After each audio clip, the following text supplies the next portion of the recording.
अक्सर धनवान व्यक्ति अंधा, बहरा और गूंगा हो जाता है।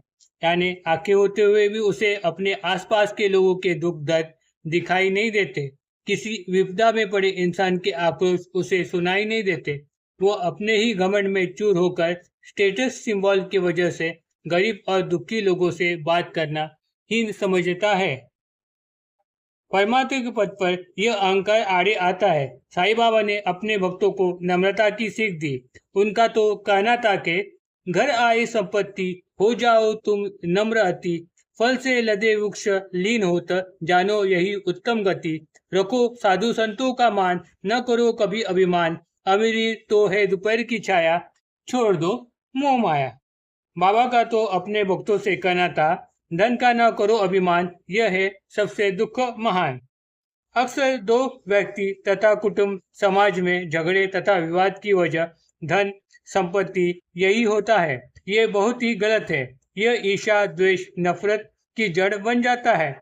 इस बारे में साई सच्चित्र के 46 अध्याय में साईं बाबा ने दो बकरियों की गत जन्म की कहानी अपने भक्तों को सुनाई थी। ये दो बकरियां पहले जन्म में भाई भाई थे। धन की वजह से उन दोनों में नफरत पैदा हो गई। उसी के चलते उनकी मृत्यु हो गई। अगले जन्म में वो इंसान का देह न पाते हुए जानवर के रूप में आ गए। ज्यादातर करके लोगों की यही इच्छा होती है कि वह ज्यादा मेहनत ना करके बगैर मेहनत के बहुधनता प्राप्त हो जाए। इस वजह से वो शेयर मार्केट जैसे सट्टेबाजी में, पॉन्जी स्कीम में, यानी 6 महीने में, 1 महीने में या फिर एक दिन में पैसे डबल करने की स्कीम में फंस जाता है। अपना सारा मेहनत से कमाया हुआ पैसा गवा देते हैं। एक बार साईं बाबा के पास महाराष्ट्र के अहमदनगर में रहने वाले सेठ रामू अण्णा रास ने अपने दोस्त की सलाह पर कपास में सट्टेबाजी करके लाखों रुपए कमाने की इरादे से साई के सलाह लेने शिरडी आए। रामू अण्णा वैसे भी धनी इंसान थे। बाबा ने उन्हें कहा, अरे तुझे क्या कमी है जो तू इस उल्टे धंधे में पड़ रहे हो। उन्होंने बाबा की बात मान ली, लेकिन उनके दोस्त को उसी धंधे में लाखों रुपए का नुकसान उठाना पड़ा। धन की लालसा तथा लोभ की वजह से सिर्फ धन हानि नहीं होती है, बल्कि इंसान के शारीरिक, मानसिक स्वास्थ्य पर भी बुरा असर पड़ता है।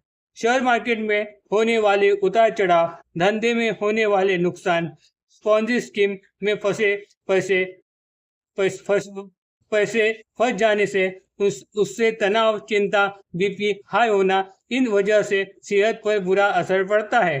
कभी कभी निराशा के चलते इंसान खुदकुशी भी कर लेता है। लालची इंसान कभी भी ईश्वर भक्त नहीं बन सकता।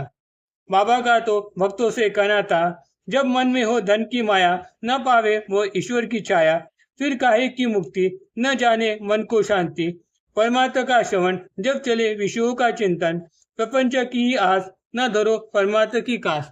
ओम Sai Ram. Please like and subscribe my channel.